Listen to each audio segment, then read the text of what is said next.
So for the lecture, I'm very glad to welcome Patricia Allmer. We have contacted her, first of all, because she's an expert in surrealism, and then there was a switch of the topic, and here we are. I deflected. And wonderful surrealist colleagues who have covered the territory. So. All the better. So there is still some ugly noise. Patricia is, thank you. The title of her lecture is Ruth Beckermann's Mutzenbacher, or The Act of Reading on a Couch. Mutzenbacher, as you may know, and this I will say in German, is, in the words of Oswald Wiener, he says it's probably der einzige deutschsprachige pornografische Roman von Weltrang. We'll see. But let me introduce Patricia Allmer now. So she is a professor of modern and contemporary art history at the University of Edinburgh.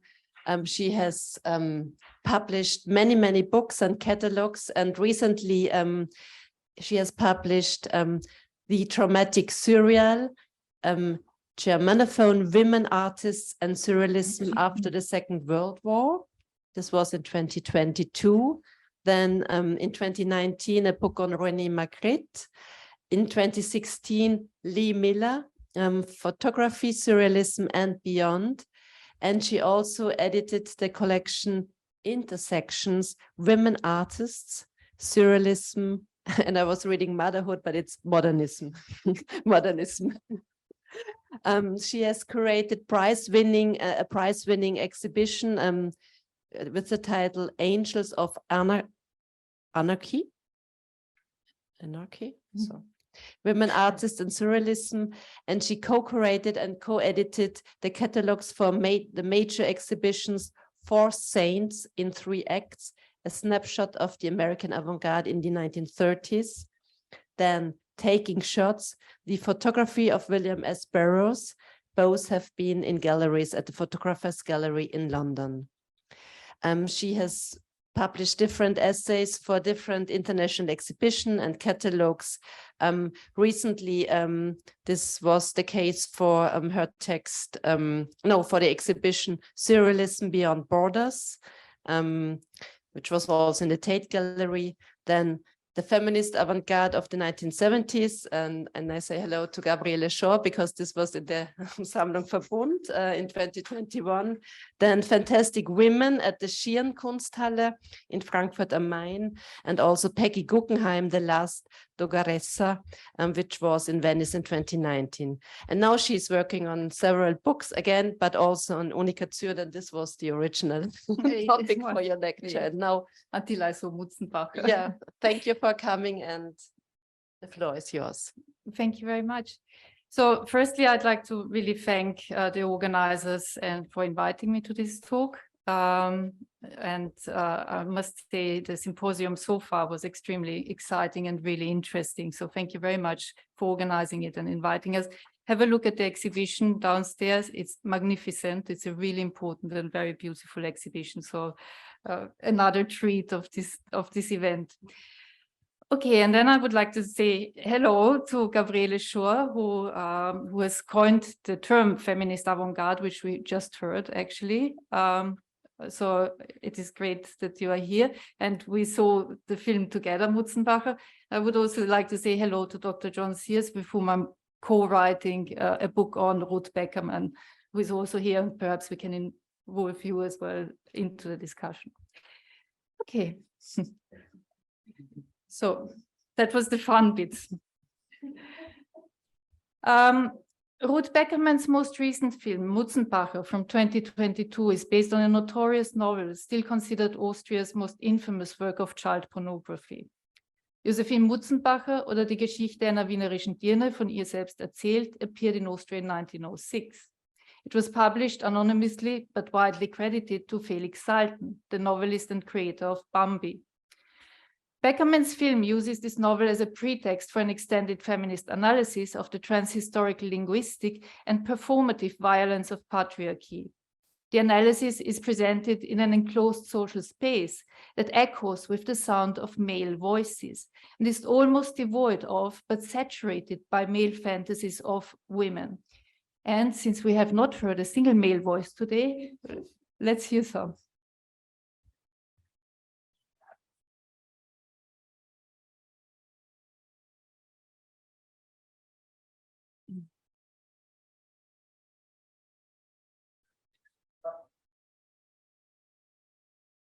Ist das eins? Da steht sie mit der Hand. Sie haben gleich nicht in der Assoziation. Vielleicht, ja.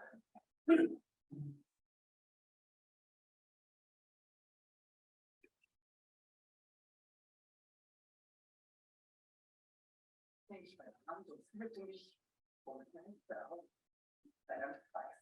Ich spricht jetzt bin ich aus Ihnen genäht. Jetzt darf ich auf einmal üben, nicht wahr?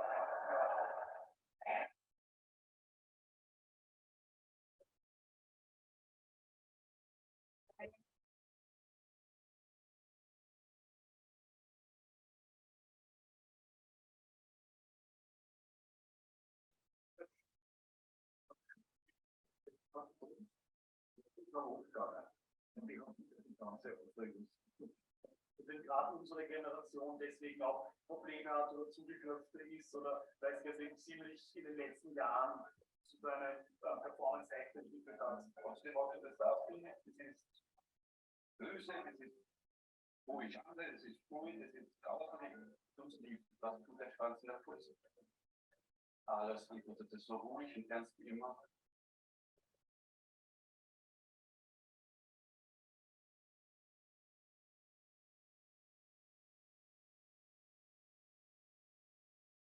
Banned in Austria until 1971, but subsequently reworked in numerous film versions and sequels, Wikipedia lists 14, all directed by men.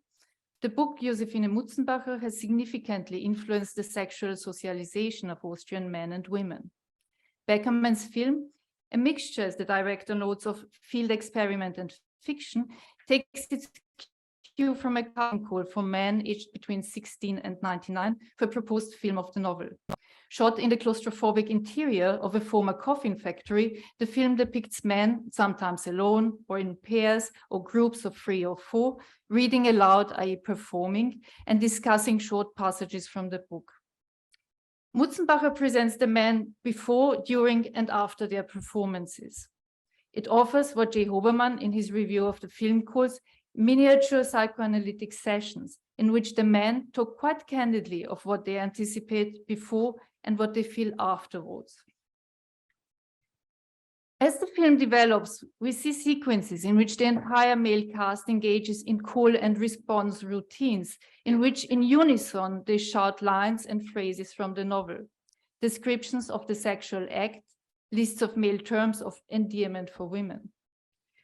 Characterized by a kind of relentless repetition, a structure it shares with pornographic literature and film, Mutzenbacher offers through these different modes of performance a forensic dissection of Austrian masculinity. The parade of male performances furthermore constitutes in its entirety a psychosocial diagnosis of the Austrian nation. The novel, graphically and at great length, details the sexual exploits from a very young age of its titular protagonist. Or rather, it details a male imaginary version of these exploits, which Beckermann's film lays bare in its echo of long-running feminist debates about pornography and male power. As Andrea Dworkin comments in her study Pornography, and I quote, "Most writers of pornography are male. The female name on the cover of the book is part of the package, an element of the fiction. It confirms men in the fantasy that the eroticism of the female exists within the bounds of male sexual imperatives," end quote.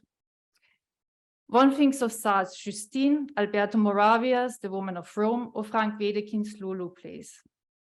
In such texts, a male author assumes a female subject position and indeed names his text after that assumed identity, in order to articulate and explore a male conception or fantasy of female sexuality in the absence of any actual or authentic manifestation or expression of that sexuality. Such texts, including the novel Josephine Mutzenbacher, impersonate female experience in order to erase it, replacing it with a male fantasized version of itself. As one exchange in Mutzenbacher highlights, the argument that the character enjoys what is done to her is meaningless because the character does not exist. She is a cipher, a vacant space, enabling the articulation of an exclusively male set of fantasies. My discussion of Beckermann's film centers on how it exposes and explores the ways male performance and the male voice erase and silence femininity and what they construct to fill in the resulting emptiness. Impersonation as erasure is inherent in the text Beckermann explores. An unknown, but almost certainly male author writes a text in the assumed first-person voice of a female narrator. Onto this fictional subject is projecting an extensive range of clearly male fantasies about female sexuality. In the case of Josephine Mutzenbacher, these fantasies seem, one critic has argued, to derive at least in part from Sigmund Freud's 3 essays on the theory of sexuality, published a year earlier in Austria in 1905, which you mentioned in your introduction. This connection resonates with a key element of Beckermann's film, its central prop, the suggestively pink, flowery couch on which the men are invited to sit as they perform and then discuss the responses to the passages they read. Here's the couch.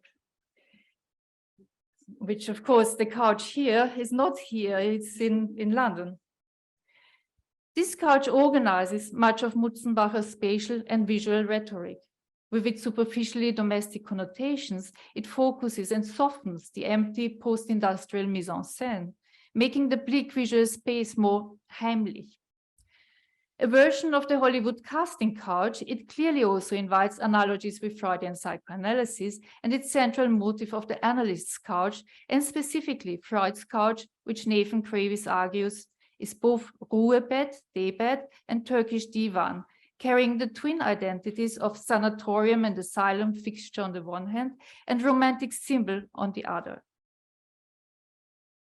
The Mutzenbacher couch is both scene of the film's many performances and ground of the primal obscene of patriarchal power staged by the film.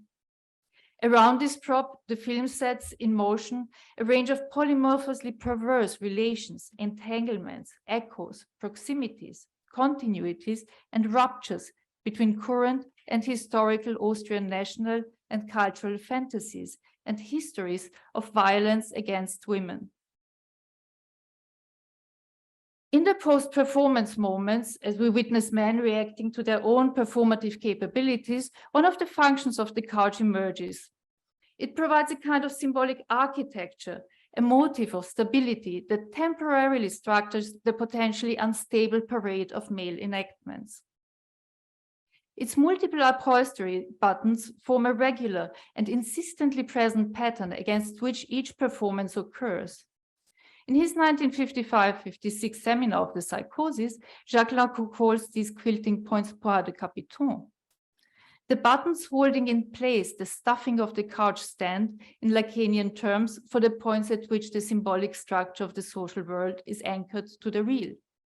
They symbolically represent how the performed subjectivities, masculine and feminine, in this film feminine as fantasy performed by men, might be temporarily pinned down within the symbolic structure, fastened to subject positions within the play of signs from which their significance emerges. The violent structure of impersonation as erasure becomes, in Beckermann's film, an explicitly performative dimension in which the apparent circularity and interchangeability of roles masks the underlying, almost entire erasure of women from the field of discourse and representation. This is, of course, a key aim of the patriarchal symbolic. Mary Daly calls it, and I quote, the absolute elimination of all vestiges of real female presence, end quote. In this patriarchal field, the male actors perform their versions of a male imagined and male authored female voice. The variety of male voices in the film, the range of different Austrian accents, the assumption by some men of a sing-song fairy tale voice storytelling mode and delivery, or in one case, actual sung delivery. So there is one person who actually sings the narrative. This range merely affirms the absolute dominance in this space of the male voice in all its forms. What is suspended in this space of male performativity is the female voice itself, and the experience it might express, and concomitantly the female image and what it may represent. Mutzenbacher is thus a film exploring how patriarchy silences and supplants female experience and significance for a variety of processes, including appropriation, imitation, exclusion, and drowning out, all of which center on the voice and the language it performs.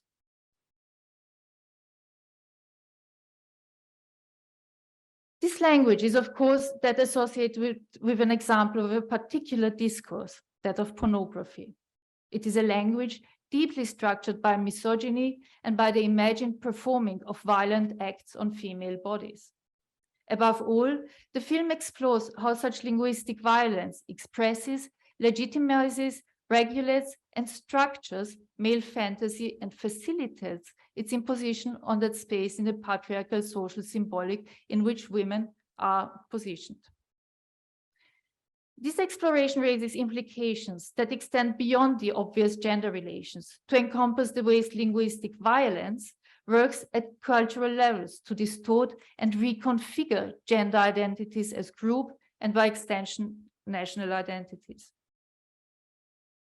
As Mutzenbacher progresses, its rhetorical structure of insistent repetition delineates masculinity as a violently asserted social formation that serves to channel power regardless of semantic content. And this is really important now. The male act of speaking or shouting, not what is spoken or shouted, comes to dominate the enclosed geography of the film, defining the ideological contours of the space and filling it with particular values and associations while excluding others. The film continues Beckermann's extended artistic project of interrogating the missing images that, excluded or erased from historical discourse, like the female voice, nevertheless haunt contemporary Austrian culture. Beckermann's oeuvre examines the cultural violence enacted in complicity with these repressions. This project is evident in early films such as Jenseits des Krieges from 1996, which explores public responses to the notorious Wehrmacht photograph exhibition shown across Europe in the 1990s, but omits any depiction of the photographs under scrutiny. And Ein flüchtiger Zug nach dem Orient from 1999, which explores the later years and cultural afterlife of the Austrian Empress Elisabeth, who famously refused to be photographed or painted after the 1850s. Its fullest expression is perhaps Beckermann's installation, The Missing Image from 2015, which showed in the public arena of Vienna's Albertinaplatz a fragment of archive footage of the Viennese crowds in March 1938. Watching and laughing at Jewish people forced by the newly arrived Nazis to sprout the city streets of anti-Nazi graffiti. More widely, her works have addressed a series of violent historical erasures of Jewish experience by the Holocaust, of migrant experience by the economic expediencies of neoliberalism, and of African American experiences by the dominant narratives of white America. Beckermann's works, Mutzenbacher included, constitute a complex and long-term meditation on how to represent such absences in ways that reinscribe them into public consciousness and underline their political cultural significance.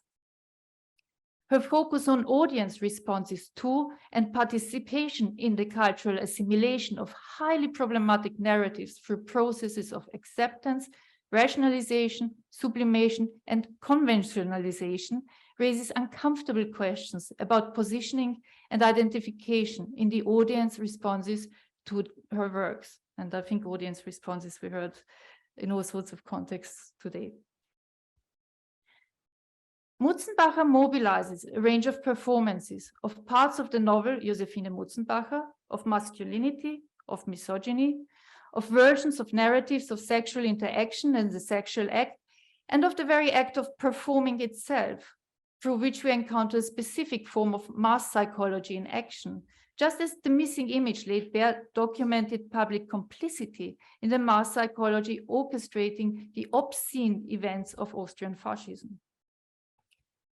These intersections of history and identity, representation and response are investigated in Mutzenbacher through a focus on the male reader and pivot around two key processes. So one of these two key processes is acting, from the theatrical performance and the sexual act to taking action and to acting upon one's fantasies, which is very important as well, and reading, interpreting narratives, but also performative and bodily aspects of the act of reading.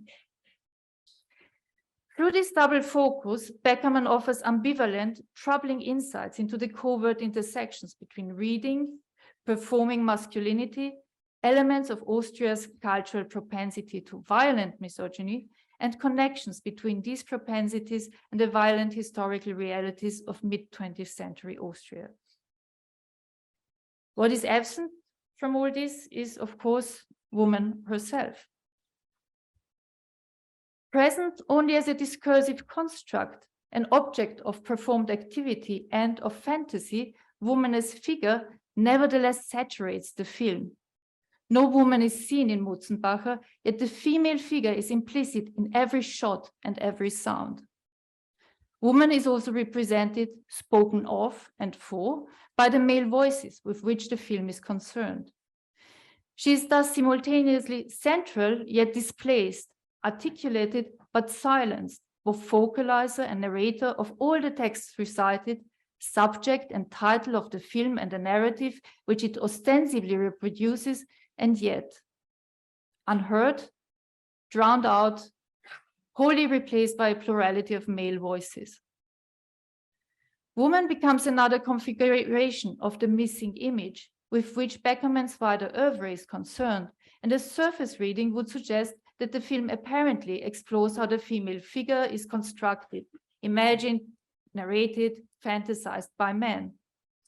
But the absence of woman as image or agent from the film reroutes critical attention onto what is present. And what is present are the men and their performances. Absence becomes a form of masquerade, a cinematic sleight of hand through which attention is deflected away from the object of discursive projection, the female body and its sexuality, onto the male performativity. This becomes reframed as a performance not of male versions of the feminine, but of different versions of masculinity itself, as it imagines itself performing femininity.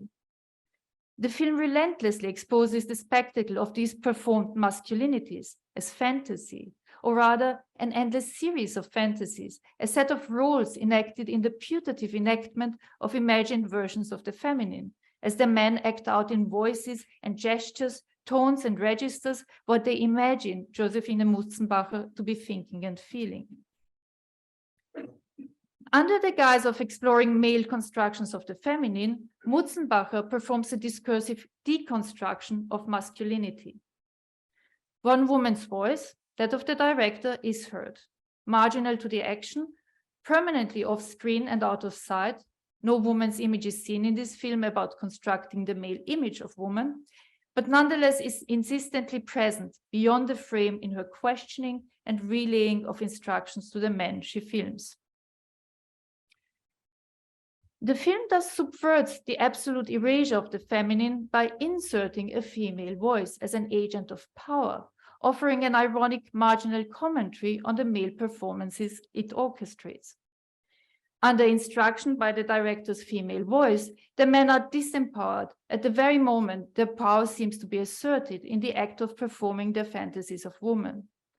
The agency of male power is deconstructed by the female voice of the director, symbol of authority and agent of creativity. The deconstruction reveals, of course, the structural frailty of each performed version of masculinity, a frailty exposed in and by its very performance. That which the men perform, fragments of deeply pornographic verbal material articulated from the pseudo-female perspective of a fictional prostitute, seems in some cases to compromise the masculinity, and in others to exert a kind of demand for that masculinity to be reinforced, reasserted, thus exposing its weakness. Some of the male readers seem almost contrite, vulnerable when they stop reading and the camera lingers on them for a few seconds. Some disturbingly, and very disturbingly, seem visibly to be aroused by the performances. Others stare back almost aggressively, as if completing the performance without actually becoming that which they have performed was some kind of minor triumph. The assumption by some men, and this is the most disturbing part of this film actually, the assumption by some men of a fairy tale narrative voice presents a perversely out of tune register, a parodic version of the maternal bedtime story voice, a male version of that voice which infantilizes and thus desexualizes the adult woman, while simultaneously, through the content of what is sung, investing the female child with excessive perverse sexuality. This dimension of the performances turns the couch into a kind of stage on which are enacted a series of imagined relations, in which subject positions are pinned by discursive points de capiton to a patriarchal discourse through which they are spoken. The discursive modality of Mutzenbacher, furthermore, is predominantly imperative. Beckermann's directorial voice instructs the men to perform individually and in groups, to repeat lines together or enact short exchanges, just as in the novel, Josephine orders her clients to perform acts on her body. The insistent repetition foregrounds what Mary Daly calls, and I quote, the unacknowledged noise of omnipresent male obscenities, which, Mary Daly suggests, constitutes the background noise which continually confuses and fragments female consciousness. Some of the most disturbing sequences in the film happen when all the men are gathered together, facing the camera in front of them, and led in a series of call and response routines in which sets of words or lines from the novel are shouted in unison. These passages allude ironically to the famous sequence in Leni Riefenstahl's Der Triumph des Willens from 1936, in which individual men declare their places of origin before shouting in unison, ein Volk, ein Führer, ein Reich, Deutschland.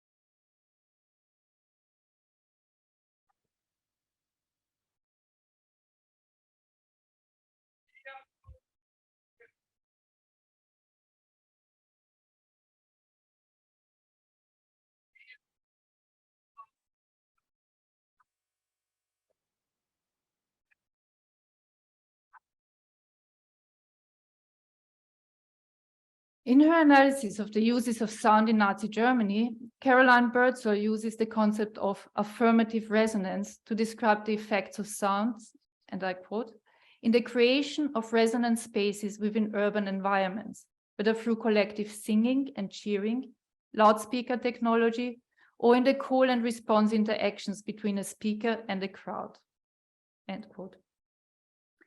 What these passages of the film also evoke is, of course, a cultural memory of a crucial, inescapable, and traumatic moment in Austrian history. In her memoir of surviving the concentration camps, Ruth Klüger recalls the day of the Anschluss, and I quote, in March 1938, I lay in bed with a strapped throat and a warm compress. Below the window, men were yelling in chorus. What they were yelling can be checked out in the history books. My nanny mutters. If those guys lose their voices, they won't get any chamomile tea from me, as she brings me a cup. It's the first political joke I remember hearing, end quote. Klüger's strapped throat precludes her voice, which is replaced in her narrative by men yelling in chorus to celebrate the arrival of Nazism in Austria. Similarly, in Mutzenbacher, the combined male voices drown out any possibility of hearing a female voice and announce instead the absolute dominance of vocalized masculinity, and simultaneously its alarming proximity to the sonic strategies of affirmative resonance deployed to assert fascist power. Any residual masculine frailty disappears in the sheer volume of noise generated by the combined male voices as they reverberate in the confined space of the film set. Male power, Mutzenbacher demonstrates, resides in part in the effect of this voice, its drowning out of any other modes of expression, specifically feminine modes. As Ruth Klüger recalls, women are reduced in this barrage of sound to silence or muttering, with its implicit pun in German on the role of mothering. Robin N. Sheets, discussing Angela Carter's writings, points out that pornography becomes a display of male power, expression, and cause of men's aggression against women. Mary Elizabeth O'Brien, in her study of Nazism and cinema, reminds us that the patriarchal order and National Socialism in particular dictate an active male and a passive female as necessary components for social order. As the last words of the Mutzenbacher novel and the film state, the men all do the same. They lie on top, we lie underneath. They do the pushing while we are being pushed. That is the whole difference. What is enacted, performed in these call and response passages is the political message of Mutzenbacher, the recognition that the frailty of each individual male voice, of each individual performance of patriarchal power is overcome in the barrage of combined shouting, which constructs an auditory version of the fasces, or bundle of sticks on which the ideological structure of fascism is symbolically based. Or, as the Austrian writer Ingeborg Bachmann expressed it in 1973, fascism is the first thing in the relationship between a man and a woman. Thanks for listening.